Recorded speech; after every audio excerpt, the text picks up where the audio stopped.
8ನೇ ತರಗತಿ ಗಣಿತ ಅಧ್ಯಾಯ 4 ಚತುರ್ಭುಜಗಳು ಪುಟ ಸಂಖ್ಯೆ 112 ಕಂಡುಹಿಡಿಯಿರಿ. Question number 3. ಕೆಳಗಿನ ತ್ರಾಪಿಜ್ಯಗಳಲ್ಲಿ ಉಳಿದ ಕೋನಗಳನ್ನು ಕಂಡುಹಿಡಿಯಿರಿ. ಈ ಕ್ವೆಶ್ಚನ್ ಅಲ್ಲಿ ನಮಗೆ 2 ತ್ರಾಪಿಜ್ಯಗಳನ್ನು ಕೊಟ್ಟಿದ್ದಾರೆ. ನಾವು ಇಲ್ಲಿ ಕೋನಗಳನ್ನು ಕಂಡುಹಿಡಿಯಬೇಕು. ಮೊದಲನೇ ತ್ರಾಪಿಜ್ಯದ ಚಿತ್ರವನ್ನು ಗಮನಿಸಿ. ಮೊದಲನೇ ತ್ರಾಪಿಜ್ಯದಲ್ಲಿ ನಮಗೆ 2 ಕೋನಗಳನ್ನು ಕೊಟ್ಟಿದ್ದಾರೆ. ನಾವು ಇಲ್ಲಿರುವ ಈ ಕೋನ ಹಾಗೆ ಈ ಕೋನದ ಅಳತೆಯನ್ನು ಕಂಡುಹಿಡಿಯಬೇಕು. ಹಾಗೆ ಎರಡನೇ ತ್ರಾಪಿಜ್ಯವನ್ನು ಗಮನಿಸಿ. ಇಲ್ಲಿ ಒಂದು ಕೋನದ ಅಳತೆಯನ್ನು ಕೊಟ್ಟಿದ್ದಾರೆ. ನಾವು ಉಳಿದ 3 ಕೋನಗಳ ಅಳತೆಯನ್ನು ಕಂಡುಹಿಡಿಯಬೇಕು ಇಲ್ಲಿ. ಸೊ ಇದನ್ನ ಈಗ ಸಾಲ್ವ್ ಮಾಡ್ತಾ ಹೋಗುವ. ಮೊದಲಿಗೆ ಮೊದಲ ತ್ರಾಪಿಜ್ಯದ ಚಿತ್ರವನ್ನು ನಾನಿಲ್ಲಿ ತೆಗೆದುಕೊಂಡಿದ್ದೇನೆ. ಈ ತ್ರಾಪಿಜ್ಯಕ್ಕೆ ನಾವೀಗ ಸೊಲ್ಯೂಷನ್ ಅನ್ನ ಕಂಡುಹಿಡಿಯಬೇಕು. ಸೊ ಮೊದಲಿಗೆ ಕೊಟ್ಟಂತ ತ್ರಾಪಿಜ್ಯದಲ್ಲಿ ನಮಗೆ 2 ಕೋನಗಳನ್ನು ಕೊಟ್ಟಿದ್ದಾರೆ. ಸೊ ಉಳಿದ ಕೋನಗಳನ್ನು ನಾವಿಲ್ಲಿ ಕಂಡುಹಿಡಿತಾ ಹೋಗುವ. ಸೊ ಇದನ್ನ ಕಂಡುಹಿಡಿಯಲಿಕ್ಕೆ ಮೊದಲಿಗೆ ಈ ತ್ರಾಪಿಜ್ಯವನ್ನ ಹೆಸರಿಸುವ. ಇದನ್ನ ಎ, ಬಿ, ಸಿ ಹಾಗೆ ಡಿ ಅಂತ ಹೆಸರಿಸ್ತಾ ಇದ್ದೇನೆ. ಸೊ ಇಲ್ಲಿ ನೀವು ಗಮನಿಸಿದ್ರೆ ಎಡಿ ಎನ್ನುವಂಥದ್ದು ಒಂದು ಬಿ ಸಿಗೆ ಸಮಾಂತರವಾಗಿದೆ. ಚಿತ್ರದಲ್ಲಿ ಅವರು ಕೊಟ್ಟಿದ್ದಾರೆ, ಈ ರೀತಿಯ ಸಿಂಬಲ್ ಅನ್ನ ಕೊಟ್ಟರೆ ಅದರ ಅರ್ಥ ಸಮಾಂತರ ಅಂತ ಅರ್ಥ. ಸೊ ಇಲ್ಲಿ ಎಡಿ ಎನ್ನುವಂತಹ ಗೆರೆಯು ಯಾವುದಕ್ಕೆ ಸಮಾಂತರವಾಗಿದೆ? ಬಿ ಸಿಗೆ ಸಮಾಂತರವಾಗಿದೆ. ಹಾಗೆ ನೀವು ಗಮನಿಸಿದ್ರೆ ಎ ಬಿ ಎನ್ನುವಂಥದ್ದು ಏನು? ಛೇದಕವಾಗಿದೆ. ಸೊ ಈಗ ಎ ಬಿ ಛೇದಕ ಆದ್ರೆ ಇಲ್ಲಿ ಉಂಟಾಗುವಂತ ಈ ಕೋನ ಹಾಗೆ ಈ ಕೋನಗಳ ಮೊತ್ತ ಏನಾಗಿರ್ತದೆ? 180 ಡಿಗ್ರಿ ಆಗಿರ್ತದೆ. ಯಾಕೆಂದ್ರೆ ಛೇದಕ ರೇಖೆಯ ಒಂದೇ ಬದಿಯಲ್ಲಿ ಇರುವಂತ ಆಂತರಿಕ ಕೋನಗಳು ಏನಿರ್ತದೆ ಅವುಗಳ ಮೊತ್ತ ಯಾವಾಗಲೂ 180 ಡಿಗ್ರಿ ಆಗಿರ್ತದೆ. ಹಾಗಾಗಿ ನಾವಿಲ್ಲಿ ಹೇಳ್ಬೋದು ಕೋನ ಎ ಪ್ಲಸ್ ಕೋನ B is equal to 180 degree ಅಂತ ಹೇಳಿ. ಸೊ ಮೊದಲಿಗೆ ಅದನ್ನ ಬರೀತಾ ಇದ್ದೇನೆ. ಸೊ ನಾವು ಇಲ್ಲಿ ಬರೀಬೇಕು. ಮೊದಲಿಗೆ ತ್ರಾಪಿಜ್ಯ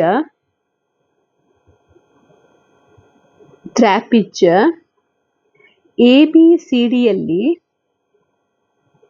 ನಮಗೆ ಕೊಟ್ಟಿರುವಂಥದ್ದು ಏನು?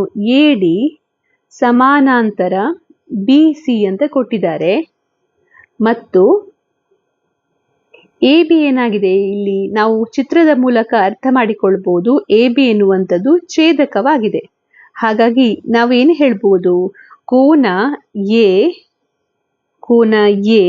ಪ್ಲಸ್ ಕೋನ B is equal to 180 degree ಅಂತ ಹೇಳ್ಬೋದು. ಸೊ ಇದಕ್ಕೆ ನೀವು ರೀಸನ್ ಬರೀಬೇಕು. ರೀಸನ್ ಏನಂದ್ರೆ ಛೇದಕ ರೇಖೆಯ ಒಂದೇ ಬದಿಯಲ್ಲಿರುವ ಆಂತರಿಕ ಕೋನಗಳ ಮೊತ್ತ.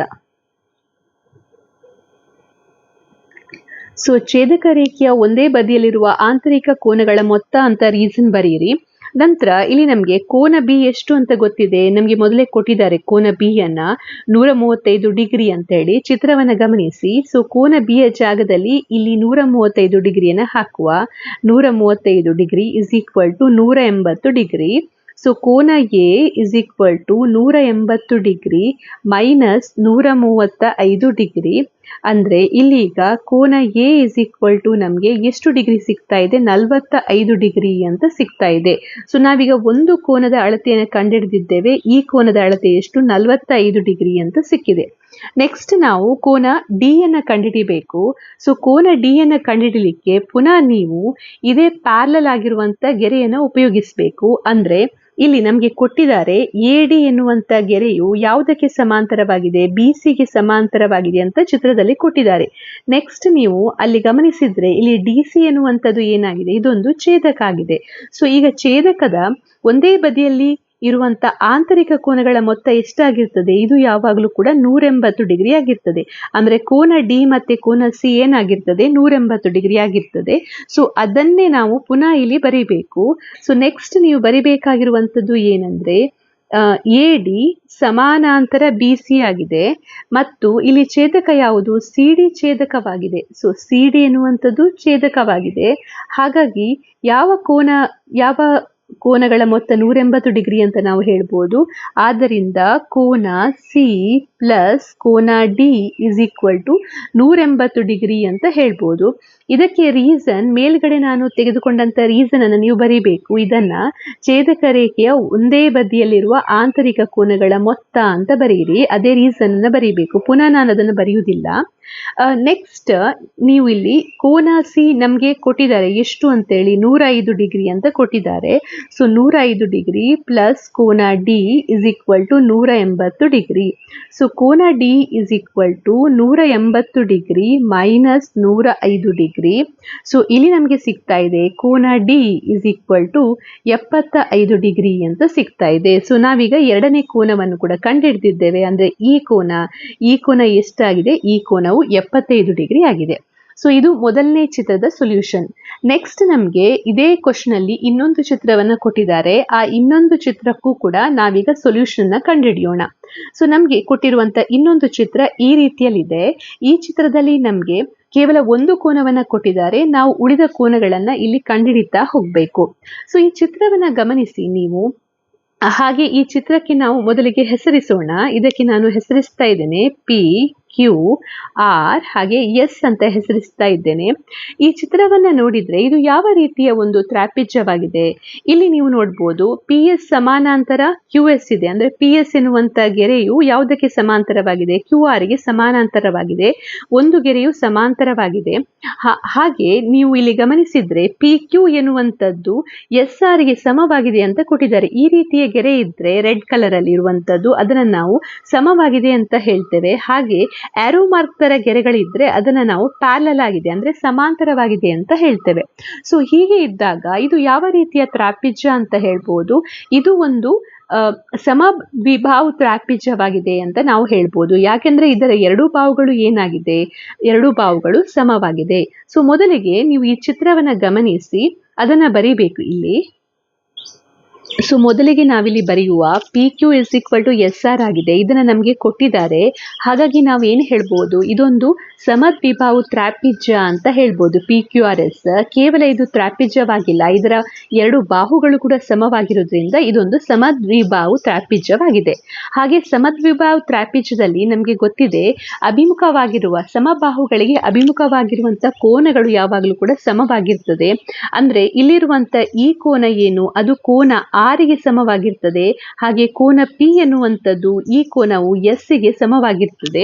ಅದನ್ನು ನಾವು ಮುಂದೆ ಉಪಯೋಗಿಸ್ತಾ ಹೋಗುವ. ಈಗ ನೀವು ಇಲ್ಲಿ ಕೊಟ್ಟಿರುವಂತಹ ಸಮಾಂತರವಾಗಿರುವಂತಹ ಗೆರೆಗಳನ್ನ ನೋಡಿ, ಪ್ಯಾರಲಲ್ ಲೈನ್ಸ್ ನಮ್ಗೆ ಇಲ್ಲಿ ಕೊಟ್ಟಿದ್ದಾರೆ ಕ್ವಶನ್ ಅಲ್ಲಿ. ಪಿ ಎಸ್ ಸಮಾನಾಂತರ ಏನ್ ಕೊಟ್ಟಿದ್ದಾರೆ? ಕ್ಯೂ ಆರ್ ಅಂತ ಕೊಟ್ಟಿದ್ದಾರೆ. ಹಾಗೆ ಇಲ್ಲಿ ಪಿ ಎಸ್ ಈ ರೀತಿ ಇದೆ, ಹಾಗೆ ಇಲ್ಲಿ ಕ್ಯೂ ಆರ್ ಇದೆ. ಸೊ ಇದು ಕ್ಯೂ ಆರ್, ಹಾಗೆ ಇಲ್ಲಿ ಪಿ ಎಸ್ ಇದೆ. ಇದಕ್ಕೆ ಛೇದಕ ಯಾವುದು? ಪಿ ಕ್ಯೂ ಎನ್ನುವಂಥದ್ದು ಇದರ ಛೇದಕವಾಗಿದೆ. ಸೊ ಈಗ ಇಲ್ಲಿ ಉಂಟಾಗುವಂತ ಒಳ ಕೋನಗಳ ಮೊತ್ತ ಎಷ್ಟಾಗಿರ್ತದೆ? ಇದನ್ನ ನಾವು ಆಂತರಿಕ ಕೋನಗಳು ಅಂತ ಹೇಳ್ತೇವೆ. ಇದು 180 ಡಿಗ್ರಿ ಆಗಿರ್ತದೆ. ಅಂದ್ರೆ ಕೋನ ಪಿ ಪ್ಲಸ್ ಕೋನ ಕ್ಯೂ 180 ಡಿಗ್ರಿ ಆಗಿರ್ತದೆ. ಸೊ ಅದನ್ನ ನಾವೀಗ ಇಲ್ಲಿ ಬರೀಬೇಕು. ಮೇಲೆಗಡೆ ಮಾಡಿರುವಂತ ರೀತಿಯಲ್ಲೇ ಇದನ್ನ ಮಾಡಬೇಕು. ಸೊ ಪಿ ಎಸ್ ಸಮಾನಾಂತರ ಕ್ಯೂ ಆರ್ ಆಗಿದೆ. ಮತ್ತೆ ಇಲ್ಲಿ ಪಿ ಕ್ಯೂ ಎನ್ನುವಂಥದ್ದು ಏನಾಗಿದೆ? ಛೇದಕವಾಗಿದೆ. ಹಾಗಾಗಿ ನಾವಿಲ್ಲಿ ಏನು ಹೇಳ್ಬೋದು? ಕೋನ ಪಿ ಪ್ಲಸ್ ಕೋನ Q is equal to 180 degree ಅಂತ ಹೇಳ್ಬೋದು. ಇದಕ್ಕೆ ನೀವು ಕಾರಣವನ್ನ ಬರೀಬೇಕು.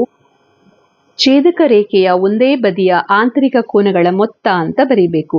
ನೆಕ್ಸ್ಟ್ ನಮಗೆ ಕೋನ ಪಿ ಅನ್ನು ಕೊಟ್ಟಿದ್ದಾರೆ. ಎಷ್ಟು? 100 ಡಿಗ್ರಿ ಅಂತ ಹೇಳಿ. 100 degree plus Q is equal to 180 degree. So ಕೋನ Q is equal to 180 degree minus 100 degree. ಅಂದ್ರೆ ನಮ್ಗೀಗ ಇಲ್ಲಿ ಕೋನ ಕ್ಯೂ ಸಿಗ್ತಾ ಇದೆ. ಕೋನ ಕ್ಯೂ ಎಷ್ಟಂತ ಸಿಗ್ತಾ ಇದೆ? 80 ಡಿಗ್ರಿ ಅಂತ ಸಿಗ್ತಾ ಇದೆ. ಸೊ ಅದರಿಂದ ನಾವಿಲ್ಲಿ ಹೇಳ್ಬೋದು ಈ ಕೋನ ಏನು? 80 ಡಿಗ್ರಿ ಆಗಿದೆ ಅಂತ ಹೇಳ್ಬೋದು. ನೆಕ್ಸ್ಟ್ ನಾವು ಉಳಿದ ಕೋನಗಳನ್ನ ಕಂಡುಹಿಡಿಬೇಕು. ಸೊ ಉಳಿದ ಕೋನಗಳನ್ನ ಕಂಡುಹಿಡಿಲಿಕ್ಕೆ ನಾವು ಸಮದ್ವಿಬಾಹು ತ್ರಾಪಿಜ್ಯದ ಗುಣಲಕ್ಷಣವನ್ನ ಉಪಯೋಗಿಸಬಹುದು. ಸಮದ್ವಿಬಾಹು ತ್ರಾಪಿಜ್ಯದಲ್ಲಿ ಎರಡು ಬಾಹುಗಳು ಸಮವಾಗಿದ್ರೆ ಅವುಗಳಿಗೆ ಸಮಬಾಹುಗಳಿಗೆ ಅಭಿಮುಖವಾಗಿರುವಂತ ಕೋನಗಳು ಕೂಡ ಸಮವಾಗಿರ್ತದೆ. ಹಾಗಾಗಿ ನಾವಿಲ್ಲಿ ಏನ್ ಹೇಳ್ಬೋದು? ನಮ್ಗೆ ಕೋನ ಕ್ಯೂ ಎಷ್ಟು ಅಂತ ಮೊದಲೇ ಗೊತ್ತಿದೆ. ಸೊ ಕೋನ ಕ್ಯೂ ಯಾವುದಕ್ಕೆ ಸಮವಾಗಿದೆ? ಕೋನ ಆರಿಗೆ ಸಮವಾಗಿದೆ. ಕೋನ ಪಿ ಎನ್ನುವಂಥದ್ದು ಕೋನ ಎಸ್ ಗೆ ಸಮವಾಗಿದೆ. ಅದನ್ನ ನಾವು ನೇರವಾಗಿ ಬರೆದ್ರೆ ಆಯ್ತು. ಸೊ ಇಲ್ಲಿ ಕೋನ ಎಸ್ ಎನ್ನುವಂಥದ್ದು ಕೋನ ಪಿ ಗೆ ಸಮವಾಗಿದೆ. ಹಾಗೆ ಕೋನ ಪಿ ಎಷ್ಟು? ಕೋನ ಪಿ ಎನ್ನುವಂಥದ್ದು 100 ಡಿಗ್ರಿ ಆಗಿದೆ. ಹಾಗೆ ನೆಕ್ಸ್ಟ್ ಕೋನ ಆರ್ ಎನ್ನುವಂಥದ್ದು ಯಾವುದಕ್ಕೆ ಸಮವಾಗಿದೆ? ಕೋನ ಕ್ಯೂಗೆ ಸಮವಾಗಿದೆ. ಕೋನ ಕ್ಯೂ ಎಷ್ಟು? 80 ಡಿಗ್ರಿ ಆಗಿದೆ. ಆದ್ರಿಂದ ನಾವಿಲ್ಲಿ ಹೇಳ್ಬೋದು ಕೋನ ಎಸ್ ಎಷ್ಟು ಅಂತ ಹೇಳ್ಬೋದು, 100 ಡಿಗ್ರಿ ಅಂತ ಹೇಳ್ಬೋದು. ಹಾಗೆ ಕೋನ ಆರ್ ಎಷ್ಟು? ಕೋನ ಆರ್ 80 ಡಿಗ್ರಿ ಅಂತ ಇಲ್ಲಿ ಹೇಳ್ಬೋದು. ನೆಕ್ಸ್ಟ್ ನೀವು ಇಲ್ಲಿ ಗಮನಿಸ್ತಾ ಹೋದ್ರೆ ಇಲ್ಲಿ ರೀಸನ್ ಅನ್ನ ಬರೀಬೇಕು. ಯಾಕೆ ನೀವಿಲ್ಲಿ ಈ ಎರಡು ಕೋನಗಳು ಸಮ ಅಂತ ಬರಿತಾ ಇದ್ದೀರಂತೇಳಿ. ಸೊ ಇದಕ್ಕೆ ರೀಸನ್ ಏನಂದ್ರೆ PQRS ಒಂದು ಸಮದ್ವಿಬಾಹು ತ್ರಿಭುಜವಾಗಿದೆ. ಹಾಗಾಗಿ ಸಮಬಾಹುಗಳಿಗೆ ಅಭಿಮುಖವಾಗಿರುವಂತ ಕೋನಗಳು ಸಮವಾಗಿರ್ತದೆ ಅಂತ ರೀಸನ್ ಅನ್ನ ನೀವು ಈ ರೀತಿಯಲ್ಲಿ ಬರೀಬಹುದು. ಸಮದ್ವಿಬಾಹು ತ್ರಾಪಿಜ್ಯದಲ್ಲಿ ಸಮಬಾಹುಗಳಿಗೆ ಅಭಿಮುಖವಾಗಿರುವಂತ ಕೋನಗಳು ಸಮವಾಗಿರ್ತದೆ. ಇಲ್ಲಿ ನಾವು ಮೊದಲೇ ತೆಗೆದುಕೊಂಡಿದ್ದೇವೆ PQ = ಅಂತೇಳಿ ಬಿಗಿನಿಂಗ್ ಅಲ್ಲಿ.